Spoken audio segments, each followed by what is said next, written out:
The brokers who are making the biggest impacts are thinking about how they can provide a complete coverage solution where they can not only help to place the insurance, but make sure that everything else that touches that spend item is an area where they're able to add value to their customers. You guys are now tracking billions of dollars of claims every year. Thousands of companies are using Aclaimant every day, and you've raised over $30 million. We're like 90 days in, nights and weekends, trying to figure this out. And all of a sudden, the Navy's like, let's go into procurement. CNA is like, let's get into partnerships. And the guys at Kelly Services is like, hey, can we pilot this? This looks great. And we're like mind blown, like, what? Is this a real conversation? When you think of a broker as a risk advisor, what does that mean to you? There's the brokers who can talk a good game and say, we do these things. And then the brokers who execute a good game, the people who understand their clients to be able to provide the guidance, but not be overbearing, and to be a true partner. That's it. You kind of nailed it.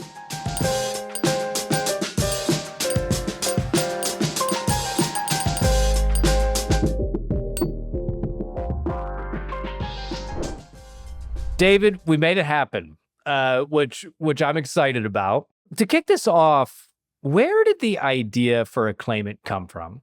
Oh man, you're starting with the good questions here, Callan. As much as most people don't believe companies start this way, it's actually started was an idea that my father-in-law had before he was my father-in-law. So if you can imagine, rewind to a different time, pre-COVID. My now wife's, but then girlfriend's dad, who we did just recently started dating, approaches me one day. I was a VC at the time. I was with the Light Bank Fund in Chicago, and says to me, hey, you're a tech guy, right? And of course, my immediately oh no, what's coming up next is you should build me an app. And I was like, no, sir, no, sir, I should not. And by the way, Mike, my father-in-law, is just one of the best guys I've ever met. But he also is a 35-year insurance salesman. He plays hockey 3 days a week, and he's almost 70 at this point in time. Actually, he might have just turned 70, which makes me a bad son-in-law. Still playing hockey? Still plays hockey 3 days a week with 30-year-olds. Yeah, he's one of those guys. Grew up downtown Detroit, tough as nails, right? It's awesome, but he doesn't hear the word no. It's just not in his vocabulary. So as you can imagine, he basically gives me this story of hey, here's the deal. I have a captive in the work comp program for staffing firms. We are just having issues where no one knows how to file a claim, and nobody knows what to do if something goes wrong.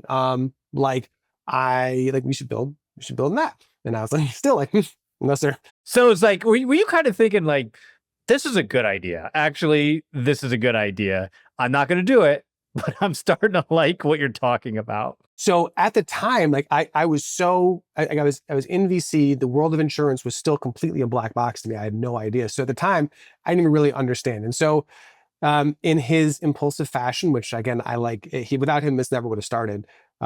Comes back and says, hey, I have 3 quotes from 3 different development firms in Chicago to go ahead and build this. And of course, dev firms in Chicago, big firms, big dollars, shows me the price tags. And I'm like, darn it. I can't in good faith have him go and do this, because you know how it's going to go. They're going to charge us an MVP. It's going to need more. And come back and be why didn't you do this? And then I'm out of luck. So I'm okay, whatever, we'll figure it out. So I say, okay, I know a phenomenal technologist who can build this probably for you in about 90 days. Keep in mind, this is 14 or 15 at this point in time. It's now 2026 and we're still going. So 90 days, I was off a little bit, pretty close, right? So long story short, we put together this app. It's a button on a phone that says report a claim. And because he's been in the industry for so long, we kind of take this and get it in front of 3 different people. We get it in front of somebody who runs the fleet centers at the Navy, somebody who runs partnerships at CNA, and somebody who runs risk management at Kelly Services, the global staffing firm. Just happens to be the exact people that you need. Right. And we're 90 days in, nights and weekends, trying to figure this out. And all of a sudden, and again, I'm a VC. I know everything, right? I'm so smart. Life is I see tech and this and that, automation here. I'm this is whatever.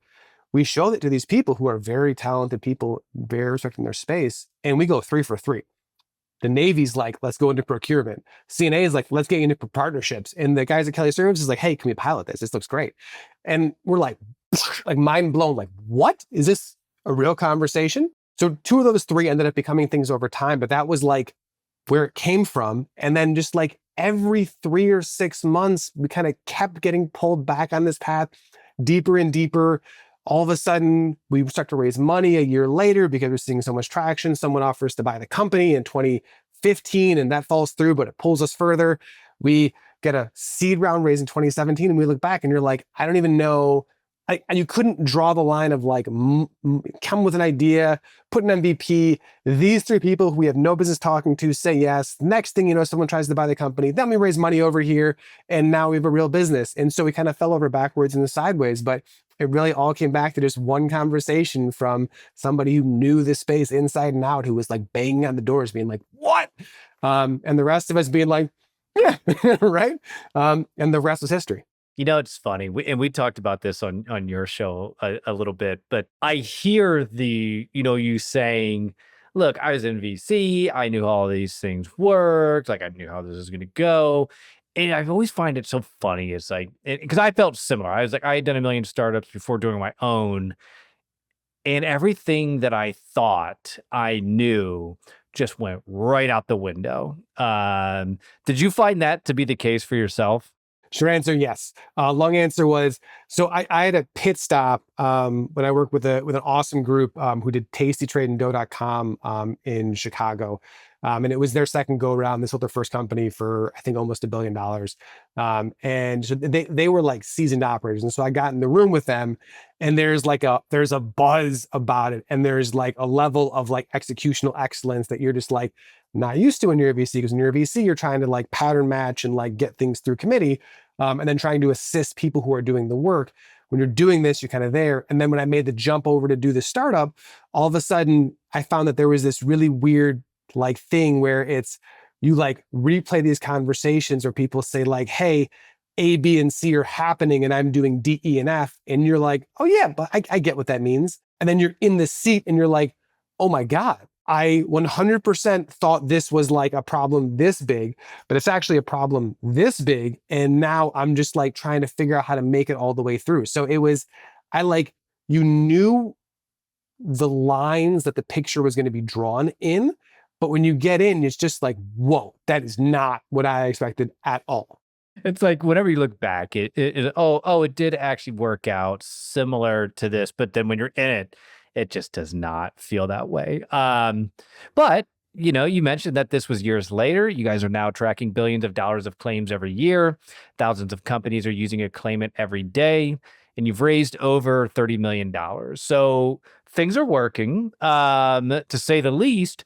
What I want to dive into today is, we talked about this, you and I offline, and I thought it was a really interesting subject because becoming a risk advisor is something that is getting talked about a lot more. And a lot of people are saying, you've got to be an advisor. You've got to be an advisor. Agents and brokers are probably, I wouldn't be surprised, they're a little sick of hearing this. That being said, I think that comes from, you don't hear a lot of what does that actually mean. And you guys have a pretty unique lens on this. When you think of a broker as a risk advisor, what does that mean to you? I think it's been one of the most interesting transitions that we've kind of seen it kind of like start to play out probably when we first got started, and then now become more and more of a thing. But conceptually, we always talk about how like we want to work with the teams who are really becoming extensions of their client's risk management department, being a risk advisor, being an extension of the board. But I think what it means is that, especially in companies that either are big enough where they have to figure it out, or small enough where they have the problem and don't have the resource to figure it out, or anywhere across that spectrum, we're really starting to see a prevalence of, there's the brokers who can like talk a good game and say like, we do these things. And then the brokers who execute a good game, which is, we recognize that our customers have these 5 or 10 gaps they need to fill, and we're going to strategically work with them to provide expertise, guidance, and partnership to kind of work through these challenges. Because they recognize that if someone's going to move over $500,000 program, $1 million program, $10 million program, more. And these customers want to eventually move up the risk sophistication curve. Then if I'm going to be the broker who gets trusted to be that partner, if all I'm doing is finding you the best rates, like a lot of people can find good rates. And maybe you can find an extra point or two. But at that level, these people are also thinking about things like deductibles, retentions, my total cost of risk, putting technology in the field, capturing my data, eventually moving over into a captive or some other form here. And so I think as people start to get more and more spend that's attributed to their insurance and even things that are non-insurable risks, I think the brokers who are making the biggest impacts are thinking about how they can provide a complete coverage solution where they can not only help to place the insurance, but make sure that everything else that touches that spend item tactically and strategically is an area where they're able to add value to their customers. And just to clarify, we're talking middle market commercial and above, essentially. Yep, 100%. Where do you think that premium threshold starts? You brought up a good point, right? It's like when you go way up, you've got a team of people that are focused on this. But where is that area where, they don't have that and not to say an agent or it's really a whole team within the agency. Okay, here's why I think this is so interesting and why I'm trying to clarify is that AI is going to make an impact on this space. And so you think of like, one of the things that's always on my mind is what can you bring to the table that AI probably can't do? And can AI get you a lot of the right answers? Yes, but you got to be an expert to know to ask the right questions. So I think becoming this advisor will prevent you from losing accounts to somebody that is doing that. And so where's the threshold? Where does that start? It kind of depends a little bit by vertical, but I think we see it start to happen probably in the $250,000 to $500,000 premiums a year is kind of where people start to make that kind of conscious decision of like, okay, we got to do something here, and then it scales up from there. And I think it's kind of it's like a 3-step process that we typically see companies go through. It's like, one, my business is doing well. My premiums jumped, and it was $250 last year, and now it's $450 this year. And I'm looking back, and I'm like, my mod, if it's work comp, wasn't that great last year. So even if my business is going to double this year or grow by 50%, but my mod's going up, all of a sudden that spend goes from 400 to 5, 6, 7, 8, 900, $1 million. And you can kind of start to the line. You're like, oh no, like, what are we going to do? And so what are we going to do normally is like, I need someone on my team who's going to manage this. I'm going to hire my risk manager. And any risk manager who's worth their salt is going to go to their broker and be like, all right, guys, like, we have a program that's growing and it will continue to grow. Your job is to make it grow more slowly than it has been growing. So I think that's kind of the number at which all of a sudden people start to do the math and they're like, I can afford the body. And if I'm moving this much premium around, like whoever wants to play ball with me better bring something to the table, because if not, I'm going to find somebody who will. Okay, so what does a broker need to do? Like, what does that actually look like? So they want to become a true risk advisor. What does that look like in practice? It's a great question because I think that there's people who say they are and people who actually are. So I think that I think about this need and the people who do this really well as kind of maybe 3 parts when I kind of try to package it up. The first and most obvious one is expertise on their team that can help their customers work through challenges. And normally it's somebody who's been in a TPA, been in a carrier, been in a broker, been in a customer, and a policyholder, and can kind of like have all the lens, typically an ex-risk manager or risk managers, ex-adjusters, who can kind of sit with a customer who has questions and kind of help them to field and know what to do. And as they get bigger, they have specialists. You have some who are like return to work specialists or litigation specialists or regional specialists or GL specialists or kind of you name it. They kind of have that person or that team or that pod of expertise that they can kind of provide and demonstrably show and talk about like, hey, we have these people, you're talking with us, we're going to show you value in the process, we're going to show you value across the way. And again, this is in addition to all like the obvious, like good broker relationships with carriers, good networks that you're a part of, kind of good distribution. Again, I think for me, that's all table stakes. The second thing that I think a lot of these guys are thinking about is a portfolio of solutions, right? And kind of we kind of fall generally in that second bucket, which is to be really helpful to your partners, to your policyholders. Most people now are dealing with telematics and a RIMA solution to go ahead and grab data, and a return to work network, and a nurse triage company, and this and a that and this and a that. And brokers don't provide these services, but the brokers who I think are thinking about this recognize that it's incumbent on them to help their customers understand like who is good and who is not, and what is the blend of things that I would recommend for you as a manufacturer or a logistics company or a restaurant group or a municipality, because you got to package up all this stuff to really make and implement the things that I'm saying. So I say like, hey, you got to cut down your lag time. It's like, great, how are we going to do it? You're like, okay, we're doing telematics for auto claims, and we're doing like an inbound triage line that feeds into a system for your kind of work comp claims now from there. And then I think the third piece here is it's more of an intangible, but it's kind of that partnership approach and that partnership mentality. And so I think it's trying to see if you can distill out which of these brokers actually are the ones that aren't just trying to, like hit you up 90 days before renewal, and really trying to say like, okay, we're going to work with you. Here's where we're going to be involved. A bunch of them have like conferences where they kind of share thought leadership or ongoing engagement opportunities, or we'll have someone out on your site once a month, once a quarter, whatever it may be. But like when you kind of start to do reference checks in the brokers, you can kind of quickly distill out like, hey, who's here to sell something? And by the way, business has to get sold. It's how the world works. But like, there's the people who just sell something, and there's the people who like sell something and kind of build a partnership that you can then actually get advantages and drive value from those first two items. It's kind of where we look at like what a true risk advisor, what a true extension really looks like. A lot of things that I'm hearing, and correct me if I'm wrong on this, but it's essentially, I mean, it's very similar to anybody that, if you think about the people that have a niche and are really excelling at that niche, like it's one thing to be able to say, I work with 10 manufacturing companies, but it's a lot different. Or let's just use for example's sake, 50 manufacturing companies. That's great.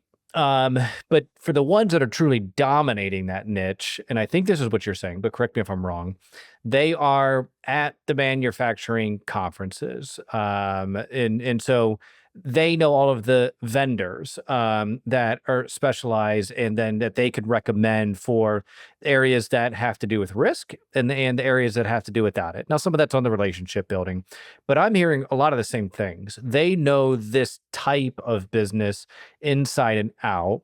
And so they can manage to that risk, and they've got experts in the different areas that are critical to this type of business. They know what's going to happen before this company knows essentially what's going to happen. And so they can proactively manage our risk better. Is that right? Or am I off on that? No, I mean, I think you kind of summarized it very well. It's kind of like whenever you go, I don't know, it's like when people like looking for a new house, right? Like the difference between a good realtor and a bad realtor, right? A good realtor is going to help to understand the things that you need, knows that if you're growing from a couple to a family, or you're a single person looking to buy your first home, or you're trying to downsize, or whatever it is, they're like, great.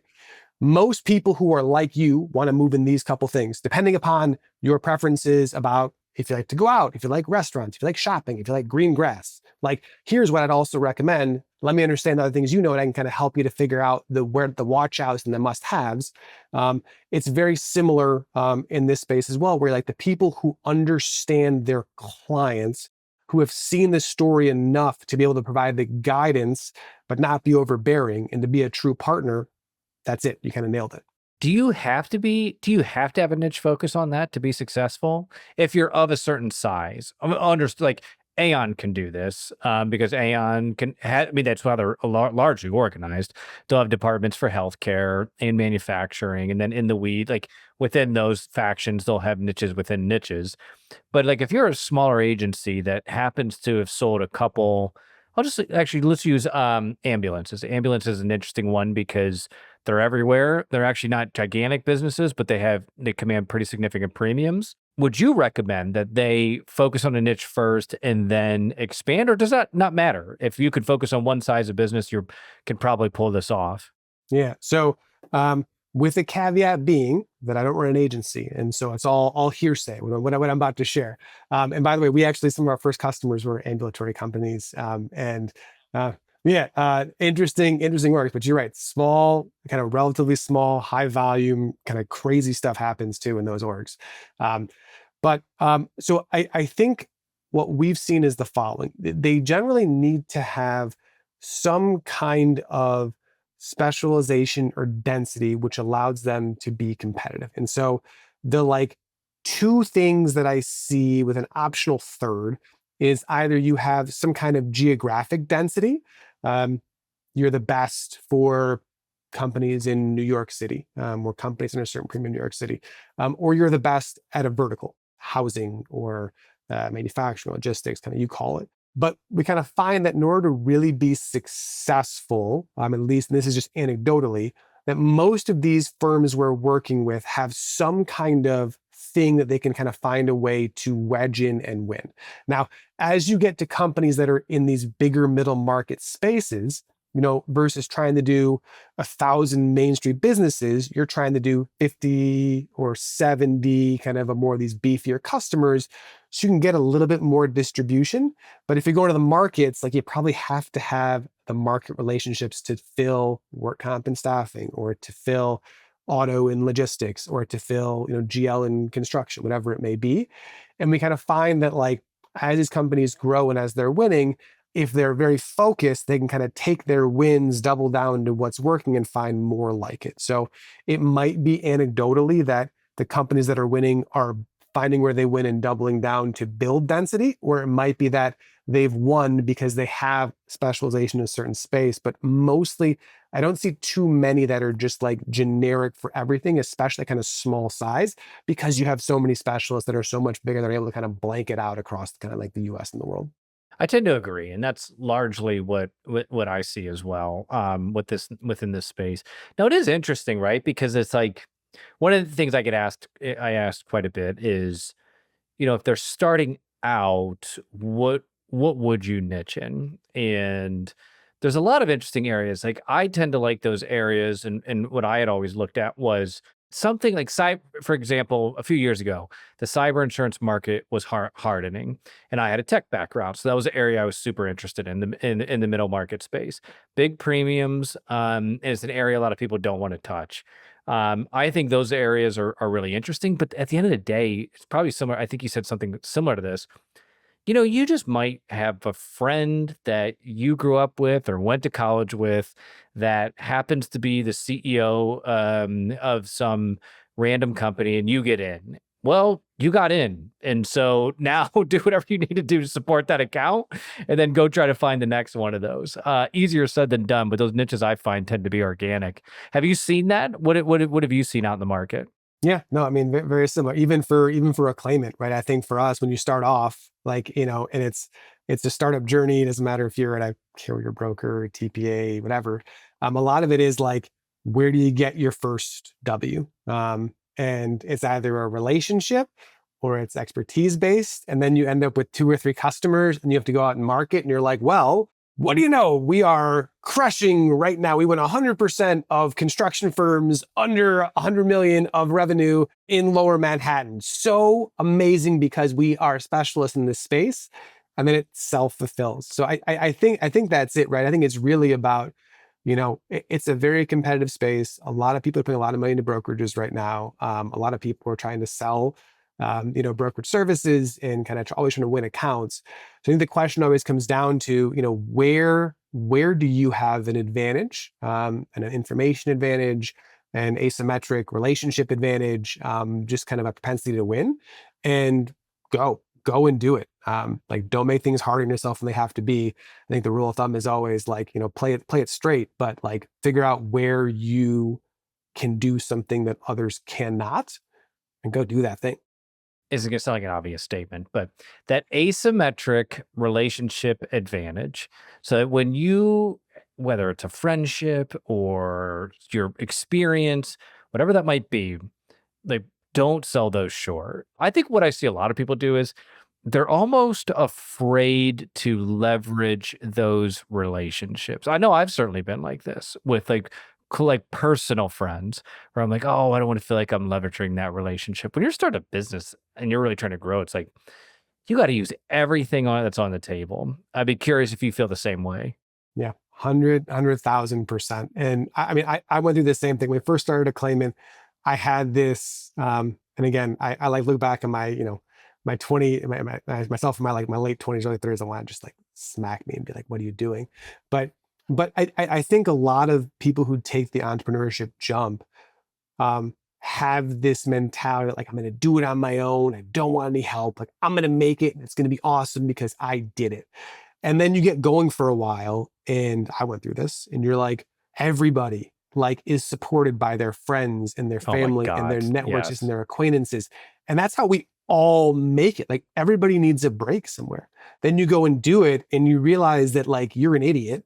But for the opposite reason you thought, you're an idiot because your friends not only don't feel encumbered by your ask, but actually, if they're really your friends, want to help.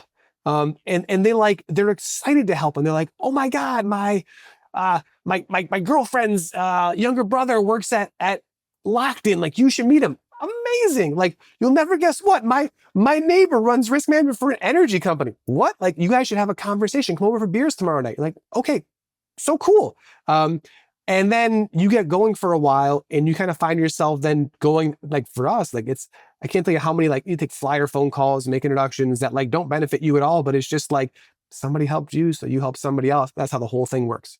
Well, what's interesting too on that is what I found, because like I grew up. That's why you said that your father-in-law grew up in Detroit. I grew up in Toledo, so like I didn't have when I started insurance, I had no warm market, and it was tough. That was super tough, and it was the financial downturn, which Toledo was tied to the hip to Detroit, and so like it was brutal. Now that being said, I think one of the most interesting things is if you don't have the network now, because I'm sure there's people who are listening to this who was like, well, I don't have any of that. That doesn't mean you won't have it. Meaning like maintain those relationships. Don't burn any of those bridges. You'd be shocked how like maybe it's 1 year, maybe it's 5 years, maybe it's 10 years down the road. You'd be shocked at how many of those come back around. And to your point, like they tend to want to help. But like it's like I think the moral of the story is if you've got those, don't be afraid to use them. Don't be afraid to tap into them. You can be honest where things are at with your business, but you'd be shocked how much people just honestly want to work with somebody they trust more than anything else. Yeah. And I think even on top of that, I think you'd be amazed at how many people are going through the exact same thing in some capacity. Like everyone, it's always funny. Everyone always wants to be out there and beat their chest and say, up and to the right. 200% year-over-year growth, free cash flow generating. It's amazing. And everybody, and I mean, I have so many talks with friends. It's like everybody's always like dealing with like the same general set of struggles. It's just different scales. To your other point on the network front, I think it's always amazing that people like nobody, unless you grow up in like an absolute like desolation place, everybody has the start of a network through everything they've ever done. And I think a lot of all it takes is, buy someone a cup of coffee, buy someone breakfast, buy someone lunch. I mean, like one of the things that we try to do with our team right now is, even just have, try to get 2 to 3 conversations going a week with people, even just to catch up, see what's happening with their life, share what we're doing, get some feedback. Like a lot of people just want to have a chance to connect and like learn about stuff and share notes. And whether it's from someone in a similar space, someone with a similar problem, or just generally networking, like it's amazing how when you kind of start to go ahead and do that, you do it enough time over time, you kind of look back and you're like, oh my God, we're trying to get work with fill in the blank. And you'll never guess who's connected to the CEO over there. It was like Callan, who I like ran at a conference. Then we like went out for a drink afterwards for a second. And then we like talked and like bullshitted. And then next thing I know, I'm like, hey, Callan, you know Rob, right? And like, oh my God, Rob was my college roommate. It's so funny. He's killing it right now. You're like, he's a crazy man. And then the rest is history, right? It's so dead on. One of the things I did early in my career, and people thought I was nuts, was I had a personal sales for this. When I say earlier, I mean this was 2000. This would have been 2010. I had a personal Salesforce account. It was just a contact only. They don't make it anymore. But I'm still grandfathered in on this thing. I don't use it anymore, but I still have it. Like I just won't get rid of it.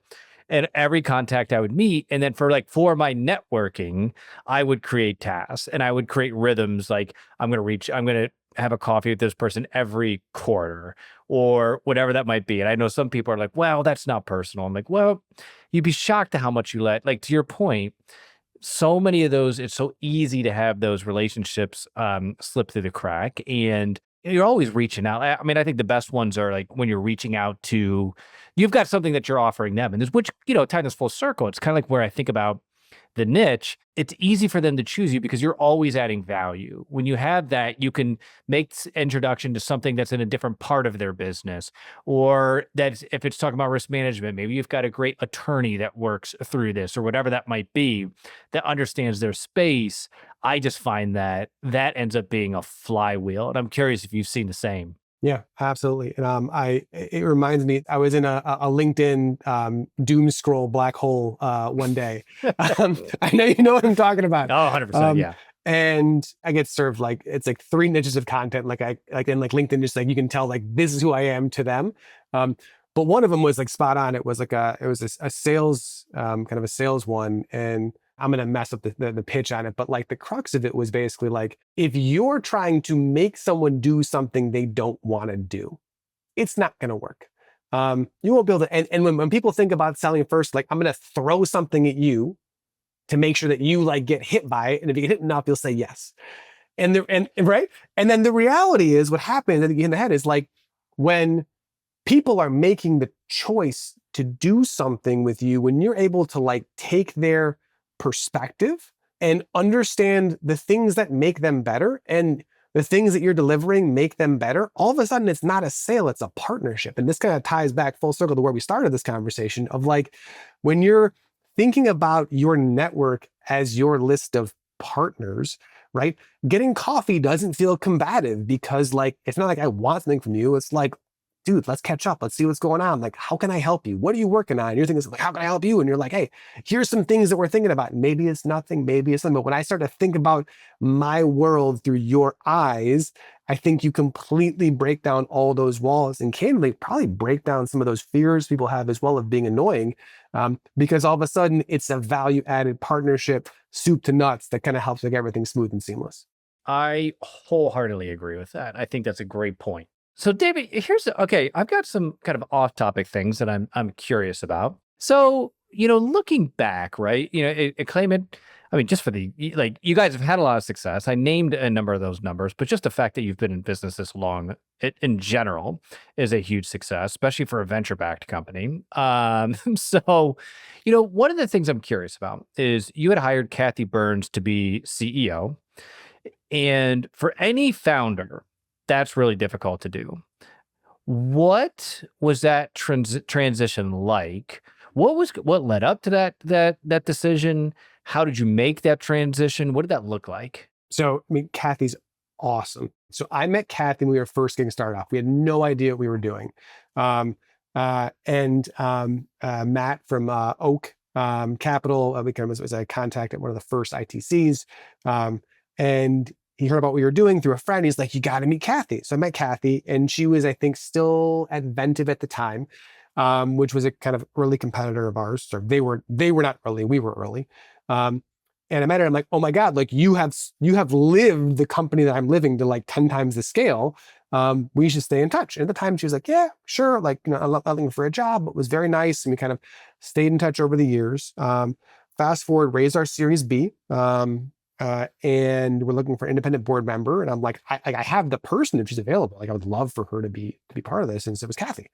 And so Kathy joined our team as an independent board member. And it was awesome. Because I mean, she's like seen the story play out. She's seen the story that we're watching in real time play out, where V1 of Rimis was enterprise companies that were going to like Clearsight and Risk Connect and Ventive and Origami. And then V2, now we're seeing 10 years later, is following that same trajectory where these middle market companies, these small enterprises are saying, I can't afford a huge system, but I need something to help me do better. And they're kind of hiring risk managers, and they're putting system to capture data. Now they can leverage AI. And they used to be leveraging mobile. And so she's like, she can kind of draw the parallels in a great way. And so we had a great working relationship. I was kind of calling her all the time anyways to just like talk about the business, think about things we could do. We got to a point one day where I think she was looking for her next thing after she wrapped up at Ryan, after Ryan Specialty went public. So she has a Midas touch too, which is great. Fentiv and Ryan, not bad. Better my track record. And we were talking about what's going on, and we kind of had this idea, which is like, hey, like we're working really well together, like versus going somewhere else and working somewhere that you don't know. Like, do you want to just come here and work together? And I think we sat down and we're like, it probably only works if you're CEO and I kind of step into the president role. Because otherwise it just the seniority and the titles that didn't make sense. And so if it was like anybody else, and it was like coming a different way, it probably would have been more difficult. But I think we don't like really like even look at titles as like, she's like, I'm over top of you and you're underneath me. It's more like we just have such a good collaboration, and kind of she almost feels like a co-founder at this point in time, given kind of the work she's doing. And so it was a very natural transition where it just seemed to make sense. And since she's come on board, like the acceleration's been amazing. Our market positioning's been great. She's brought a great deal of focus and experience, and the rest has been history. But yeah, I didn't draw it up, but I feel like with most things in this business, a lot of this happened organically. And it's like the data points keep on rolling a certain direction. You kind of wake up and you're like, oh, here we are. This is great. Okay, let's keep going. I think that's interesting. So she brought a lot to the table when she got in. How did it make your life easier? Or actually also, what were the road bumps when this really became official? Yeah. So I think we kind of stair stepped into it. So it wasn't like a hard, like Kathy's not here, then she's here. She started spending more time with the business right away. And it was kind of almost, it wasn't quite consulting work, but it was like a kind of part-time, because I think she was trying to figure out if it was a fit for her. We were trying to figure out if it was a fit for us. And so it allowed us to like both figure out like if in a more official environment, if our working styles still were complementary, and they are, which is great, thankfully. And then also to like introduce the team to like, hey, Kathy, like, is Kathy working well with the rest of the organization? Are they working well with her? Like, where does she bring kind of help in? And so what was amazing for me, and again, I think we obviously have co-founders here as well, but having like an experienced leader over the top like that, I think brings like a different level of organizational maturity to the conversation, both around like, hey, like when I was younger in my career, it's like shiny objects sometimes, no matter how much you don't want to, it's like, oh, we should do this, oh, we should do that, oh, we should do this, oh, we should do that. And she kind of was able to help us folks and say, what's the most important thing?